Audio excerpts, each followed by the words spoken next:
بھر لیجئے خالی داماں، پا لیجئے فیض رمضان، فیض رمضان، فیض رمضان۔ سیگمنٹ ہے تفسیر قرآن کا۔ مفتی صاحب جاوید صاحب تشریف فرمائے ہمارے ساتھ۔ السلام علیکم۔ وعلیکم السلام ورحمۃ اللہ۔ مفتی صاحب خیریت سے ہیں آپ؟ الحمدللہ۔ الحمدللہ۔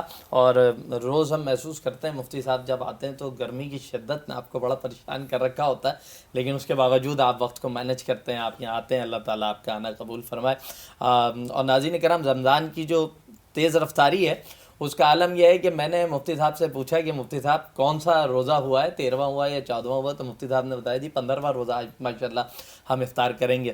مفتی صاحب روزہ 15واں ہے تو یقینی طور پر سپارہ بھی آج ہمارا پارہ بھی 15واں ہے، بیان کیجیے گا اللہ رب العالمین کیا فرما رہے ہیں؟ بسم اللہ الرحمن الرحیم، نحمدہ ونصلی ونسلم علی رسولہ الکریم، اما بعد۔ قرآن کریم کے 15ویں پارے کی ابتدا سورہ اسراء سے ہو رہی ہے۔ سورہ اسراء بھی کہتے ہیں اس کو، سورہ بنی اسرائیل بھی کہتے ہیں۔ بنی اسرائیل اس معنی میں کہ بنی اسرائیل کا تذکرہ اس کے پہلے رکوع میں موجود ہے، اور اسراء اس لیے کہ رسول اللہ صلی اللہ علیہ وسلم کی معراج، اسراء کہتے ہیں رات کے وقت چلنے کو، آپ کا معراج کا واقعہ جو مسجد اقصیٰ سے لے کر اور پھر عرش معلیٰ تک ہوا، اور پھر یہ مکہ سے لے کر مسجد اقصیٰ تک، اس کا تذکرہ قرآن کریم نے، جو مکہ سے مسجد اقصیٰ تک کا سفر ہے اس کا تذکرہ اس سورت کی پہلی آیت کریمہ میں ذکر کیا گیا ہے۔ اس کے بعد قرآن کریم نے معراج جو رسول اللہ صلی اللہ علیہ وسلم کی ہے اس کو بیان کرنے کے بعد بنی اسرائیل کو ذکر کیا ہے کہ تم 2 دفعہ زمین میں فساد برپا کرنے کا جرم کر چکے ہو۔ تمہارے اس فساد برپا کرنے کے بعد اللہ نے بطور سزا کے 2 ظالم بادشاہوں کو تم پر مسلط کر کے اس حوالے سے تمہاری خوب جو ہے اللہ رب العزت نے خبر بھی لی ہے۔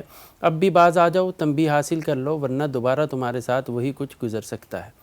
اس کے بعد قرآن کریم نے انسان کی عجلت اور جلد بازی کے حوالے سے اس کو مخاطب کیا ہے، اور کہا ہے کہ انسان اللہ کے غضب کو اور اس کے عذاب کو دعوت دینے میں بڑا جلد باز ہے۔ یاد رکھو قیامت برپا ہوگی، تمہیں تمہارے تمام اعمال کا جواب دیا جائے گا، تمام چیزوں کا تمہارا حساب و کتاب لازمی طور پر ضرور ہوگا۔ اس کے بعد اسلامی معاشرت کے 13 اصول اور آداب اور اخلاق قرآن کریم نے ذکر کیے ہیں، جن میں سے والدین اللہ کی عبادت اور بندگی، والدین کے ساتھ حسن سلوک، عزیز و اقارب کا خیال، مساکین و یتیموں کا حق، اور اسی طریقے سے خاص طور پر ذکر کرتے ہوئے کا بخل اور کنجوسی سے اجتناب برتنا، اسراف اور فضول خرچی سے اپنے آپ کو بچا کر رکھنا، ناحق طور پر کسی کا خون نہ کرنا، اور معاشی جو ہے تنگ دستی کا بہانہ بنا کر جو ہے اولاد کو قتل کرنے سے گریز کرنا، اور بہتان اور ایسی افواہوں کے اوپر کان نہ دھرنا، اور عہد جو کرو اس کو پورا کرنا۔ یہ تمام اسلامی آداب اور اخلاق ہیں۔ یہ وہ آداب ہیں جن کے اوپر معاشرے کی خاص طور پر بقا مضمر ہوتی ہے، اور معاشرے کی ترقی اور معاشرے کی عظمت اسی جو ہے ان آداب کی صورت میں آگے جاتی ہے۔ پھر اس کے بعد قرآن کریم میں اللہ رب العزت نے قصہ آدم اور ابلیس کا تذکرہ کیا ہے، اور مشرکین کے ان اعتراضات کا جواب دیا ہے جو وہ کہتے ہیں کہ اگر ہم مٹی ہو جائیں گے کیا ہم دوبارہ پیدا کیے جائیں گے؟ تو اللہ رب العزت نے ان کو خوب آگاہ کر دیا ہے کہ تم پتھر یا لوہا بھی بن جاؤ تب بھی دوبارہ پیدا کیے جاؤ گے۔ پھر قیامت کی کچھ منظرنامہ ہے، قیامت کے دن ہر ایک اپنے سردار امام کے ساتھ پیش ہوگا۔ پھر تہجد اور فجر کی نماز کی اہمیت اور فضیلت ذکر کی گئی، اور روح سے متعلق جو ہے ان کا سوال تھا کہ روح کیا چیز ہے؟ کہا یہ امر ربی ہے، تم اس کی حقیقت کا ادراک نہیں کر سکتے۔ اس کے بعد مشرکین کے بعد بیہودہ قسم کے بیجا قسم کے اعتراضات کا جواب ہے۔ وہ کہتے تھے کہ جی آپ جو ہے باغات لے آئیں، زمین کو کھینچ کے لے آئیں، آسمان پہ چڑھ کے دکھائیں، یہ ساری چیزیں تھیں، ان کے فضولیات کا جواب دیا گیا۔ اور پھر فرعون اور موسیٰ علیہ السلام کا قصہ ذکر کیا گیا، اور ذکر کیا گیا کہ اللہ کی ذات وہ ہے کہ تم اللہ کہہ کر پکارو یا رحمان کہہ کر پکارو، وہ ہر ایک کی پکار کو سنتی ہے، لیکن اعتدال اور میانی روی کا راستہ اختیار کرو، نہ اتنا پس انداز میں اور پس لہجے میں اللہ کو پکارو، اور نہ ہی چیخ چلا کر اللہ کو پکارو، اعتدال کا راستہ اختیار کرو، اور اللہ وہ ذات ہے جو ہر قسم کے شرک سے پاک اور ہر قسم کے ثانی سے پاک ہے۔ سورہ کہف اس کے بعد اس پارے کے اندر آتی ہے۔ سورہ کہف کے اندر قرآن کریم نے 3 قصے ذکر کیے ہیں۔ یہ بہت اہمیت کی حامل صورت ہے۔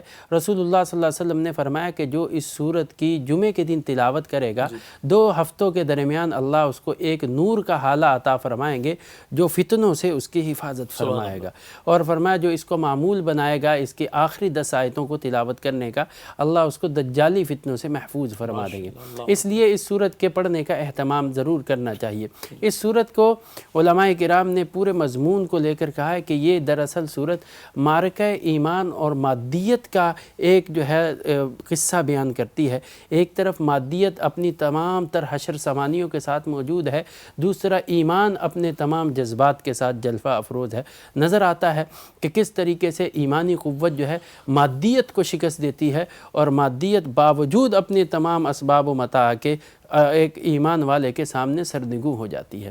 شروع میں قرآن کریم نے کہف، عربی میں غار کو کہتے ہیں، شروع میں 3 ایسے نوجوانوں کا قصہ ذکر کیا گیا ہے جو اپنے ایمان کی حفاظت کرنے کے لیے ایک ظالم بادشاہ جو شرک پرست اور بت پرست تھا، شرک میں مبتلا تھا، اس سے اپنے ایمان کی حفاظت کرنے کے لیے ایک غار کی کوہ میں جا کر چھپ گئے ہیں۔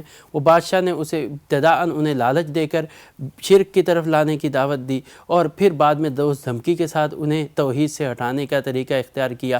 یہ نوجوان جو ہے ایمان کو بچانے کے لیے نکلے ہیں، اور قرآن کریم کی آیت بتاتی ہے کہ ایک کتا بھی ان کی میت میں ساتھ چلا ہے۔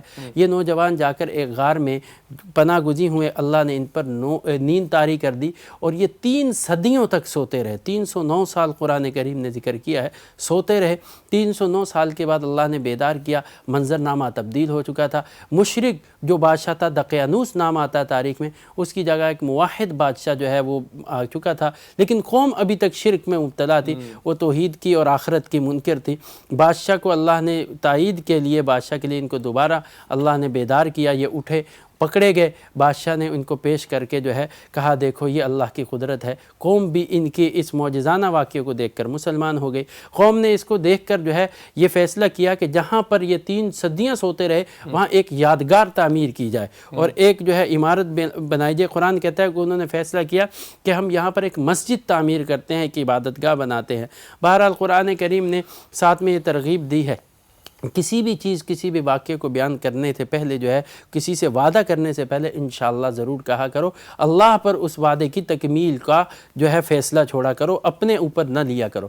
پھر قرآن کریم نے اسی طریقے سے موسیٰ اور خضر علیہ السلام کا واقعہ بھی اسی صورت میں ذکر کیا ہے۔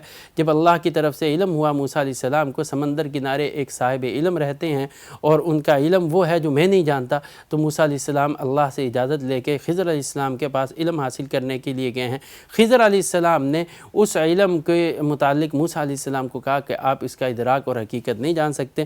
موسیٰ علیہ السلام کا اصرار بڑھا تو کہا کہ جب تک میں جواب نہ دوں تم نے خاموشی اختیار کر رکھنی ہے۔ اب موسیٰ اور خضر چلے ہیں، موسیٰ علیہ السلام 3 واقعات پیش آئے۔ ایک تو یہ کہ ایک کشتی میں سوار ہوئے، انہوں نے کشتی والوں نے بغیر پیسوں کے جو ہے بٹھا لیا۔ اب خضر علیہ السلام بیٹھتے کشتی توڑنا شروع ہو گئے، موسیٰ علیہ السلام خاموش نہ کہ یہ تو احسان فراموشی ہے، انہوں نے احسان کیا، آپ احسان فراموشی میں لگے۔ کہا میں نے نہیں کہا تھا لن تستطیع معی صبر نہیں آئے گا۔ کہا نہیں مجھ سے غلطی ہو گئی، موقع دیجیے۔ آگے گئے تو ایک نوجوان بچہ کھیل رہا تھا، خضر علیہ السلام نے اس کو گردن دبا کر اس کو قتل کر دیا۔ اب موسیٰ علیہ السلام دوبارہ جو ہے غصے میں ہو گئے، کہا یہ کیا کیا ہے، تو جرم ہے جو تم نے جس کا ارتکاب کیا۔ پھر یاد دلا، کہا بس ایک موقع اور دے دو۔ اب تیسری بار گئے تو ایک گاؤں میں گئے، ایک دیہات میں، ان سے مہمان نوازی کا مطالبہ کیا، انہوں نے دیہات والوں نے انکار کر دیا۔ ایک گرتی ہوئی دیوار تھی، موسیٰ علیہ السلام کو ساتھ لے کر اس کو تعمیر شروع کر دی۔ موسیٰ علیہ السلام نے کہا یہ خام خواہ کہ تو آپ جو ہے ان کی مزدوریاں کر رہے ہیں، وہ کھانا کھلانے کے لیے تیار نہیں ہے۔ پھر خضر علیہ السلام نے کہا اب ہماری اور تمہاری جدائی ہے۔ پھر ان تینوں واقعات کا جو ہے جواب دیتے ہوئے کہا کہ پہلا واقعہ اس لیے تھا کہ آگے بادشاہ ایک صحیح کشتی جو اوپر قبضہ کر لیتا تھا، ہم نے اس کو درست کیا۔ پھر خضر علیہ السلام نے کہا کہ وہ بچہ جو تھا اس کے ماں باپ نیک تھے، اگر وہ بڑا ہو کر کفر تلے جا سکتا تھا اس کو روکا گیا۔ اور پھر تیسرے واقعے کی جو ہے انہوں نے بتایا کہ ادھر سے یتیم بچوں کا مال نیچے چھپا ہوا تھا، ماں باپ انتقال کر چکے تھے، وہ نکل جاتا، لوگ اس پر قابض ہو جاتے۔ اسی طرح 3 مثالیں بھی اس میں قرآن کریم میں دی ہے۔ 2 دوستوں کی مثال دی ہے، وہ باہمی طور پر ایک دوست تھے، ایک مالدار صاحب ثروت تھا اور دوسرا تھوڑا غریب تھا وہ اس کو مالدار کو سمجھایا کرتا تھا، لیکن وہ غرور و تکبر و نخوت میں اس کی بات کا انکار کر دیا کرتا تھا۔ بالآخر اللہ کا عذاب آیا اور اس کے سارے باغات اور مال ختم ہو گیا۔ پھر اسے احساس ہوا کہ اس نے کتنی بڑی غلطی کی۔ دنیا کی بے ثباتی کی بھی مثال اللہ نے دی ہے، یہ خس و خاشاک کی مانند اور کچھ نہیں ہے۔ قیامت کے دن یہ سارا اعمال تمہارے سامنے آئیں گے۔ اسی طرح قصے آدم اور ابلیس کو، جو غرور و تکبر اور نخوت کے اعتبار سے ابلیس کے اس منظر نامے کو بھی یہاں ذکر کیا گیا ہے اس صورت کے اندر۔ تو 3 تمثیلیں اور 3 واقعے قرآن کریم نے ذکر کی ہے، ایک واقعہ جس کا تذکرہ اگلے پارے میں انشاءاللہ کل آئے گا انشاءاللہ۔ ٹھیک ہے سعد بھائی، وقت کم ہے تو بہت آپ سے مختصراً جواب چاہوں گا۔ بیان کیجیے گا اصحاب کہف کا ذکر کیا گیا اور اس میں جو یادگاریں بنانے کی بات تھی کہ وہ لوگ چاہتے تھے کہ جہاں سے وہ تھے وہاں پہ جو ہے وہ یادگاریں بنا لی جائیں، تو یہ بیان کیجیے گا کہ اسلام میں شریعت میں اس طرح کی یادگاریں بنانے کے متعلق کیا احکامات شریعت کیا کہتی ہے؟ دیکھیں، اسلام اس قسم کی یادگاریں بنانے سے کو پسند نہیں کرتا۔ اس قسم کی تعمیرات صحیح بامقصد اور صحیح چیزوں کے اندر جو ہے اپنے وقت اور مال کو خرچ کرنے کا حکم دیتا ہے۔ لیکن اگر کوئی اس قسم کی یادگار بنانا چاہتا ہے اور وہ اس پر ہی مصر ہے تو اس کے لیے شریعت کا مزاج یہ ہے کہ ایسی کوئی چیز تعمیر کی جائے جس سے دین اور دنیا دونوں اعتبار سے کسی کا بھلا ہو۔ دینی اعتبار سے کوئی عبادت گاہ بنا دی جائے، کوئی تعلیم گاہ بنا دی جائے جس سے عوام الناس اور خلق خدا کو فائدہ پہنچے، اور دنیاوی اعتبار سے کوئی لنگر خانہ کھول دیا جائے یا اسی طریقے سے کوئی سرائے بنا دیا جائے مسافروں کے ٹھہرنے کے لیے، تب تو فائدہ ہے۔ لیکن جو ہے یہ جو یادگاریں ایسی عمارتیں بنا دینا نہ جن کا دین میں فائدہ ہے نہ دنیا میں، اس کے شریعت میں کے مزاج کے سراسر خلاف ہے۔ مسلمانوں کے اندر جہاں زوال کے دیگر کئی سبب تھے، ان میں سے ایک اہم سبب یہ بھی تھا کہ مسلمانوں نے بامقصد جگہ سے ہٹ کر بے مقصد جگہ پر اپنا مال اور وقت خرچ کرنا شروع کر دیا، ایسی تعمیرات، ایسی منزلیں، ایسی بلڈنگیں تعمیر کرنا شروع کی جس کا کوئی فائدہ نہیں تھا، اور اسی میں کھو کر جو ہے انہی یادگاروں کے اندر اصل راستے سے ہٹ گئے اور بھٹک گئے۔ بالکل ٹھیک کہہ رہے ہیں کہ کم از کم لوگوں کا فائدہ ہو، دین کا فائدہ ہو، اور اس سے کوئی ڈیولپمنٹ ہو معاشرے کے اندر۔ سعد بھائی یہ بھی فرمائیے گا کہ کسی کی اصلاح اچھی بات ہے جی، کسی کو آپ سدھارنا چاہتے ہیں، اس کی حدود کیا ہیں؟ ایک تو یہ ہوتا ہے 2 قسم کے لوگ پائے جاتے ہیں اور دونوں جگہ ایکسٹریمزم ہے، کسی کو نہیں سیدھے راستے پہ لانا، جو کر رہا ہے اس کی مرضی ہے، اس کی زندگی کرنے دیں، ایک وہ والا پورشن ہے لوگوں کا۔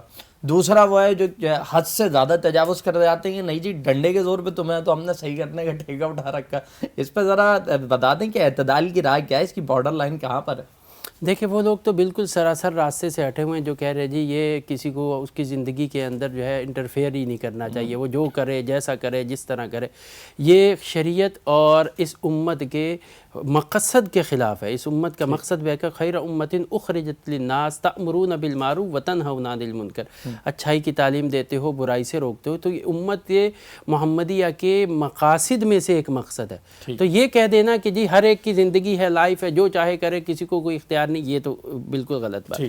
اب آ جائے دوسری طرف، بھائی کتنا اختیار ہے، کس حد تک جانا چاہیے؟ تو شریعت نے واضح طور پر اللہ کے نبی صلی اللہ علیہ وسلم کو بیان دیا، یا ایھا الرسول بلغ ما انزل الیک من ربک، جو آپ کو اللہ نے پیغام دیا ہے اس کو پہنچا دیجئے۔ وَإِن لَمْ تَفْعَلْ فَمَا بَلَّغْتَ رِسَالَتَكَ، آپ کا کام پیغام پہنچا دینا ہے۔ إِنَّكَ لَا تَهْدِي مَنْ أَحْبَبْتَ وَلَكِنَّ اللَّهَ يَهْدِي مَن يَشَاءُ، آپ کسی کو ہدایت پر لا نہیں سکتے لیکن ہدایت کی صرف رہنمائی کر سکتے ہیں۔ یہ جو مزاج ہے کہ بالکل ہم نے سیدھا کر کے ہی چھوڑنا ہے، تو اس کے یہ مزاج بھی شریعت کے خلاف ہے۔ آپ کسی پر دروغہ نہیں لگائے گئے ہیں، کسی کے اوپر جو ہے محافظ نہیں کھڑے کر دیے گئے ہیں۔ آپ کام ہے جو آپ تک پہنچا وہ دوسروں تک پہنچا دیں۔ اب وہ ان پہنچانے کے حوالے سے بارڈر لائن یہی ہے کہ آپ پیغام پہنچا دیں، اس تک پیغام پہنچ گیا، آپ بری و ذمہ ہو گئے۔ لیکن اس میں بھی علماء نے حدود لکھی ہیں، تفصیل میں نہیں جانا چاہتا، کہ اگر آپ کسی کو پیغام پہنچانے گئے ہیں اور آپ نے اس کو اتنا زچ کر دیا ہے کہ وہ اس کے اندر آ کر کم سے آگے بڑھ گیا، اور معاذ اللہ ابھی تک تو گناہ اور معصیت میں تھا، اب وہ کفر کی حدود میں داخل ہو گیا آپ کے زچ کرنے اور تنگ کرنے سے، تو وہ جو اس نے کفر کا راستہ اختیار کیا ہے، آپ میں جس نے اس کو اس طرف مجبور کیا اس کے گناہ میں برابر کے ذمہ دار اور شریک ہوں گے، شریک جرم قرار پائیں گے۔ آپ کو یہ اختیار نہیں تھا کہ آپ اس کو اتنا ضد کریں، اتنا تنگ کریں کہ وہ حدود ہی پھلانگ دیں۔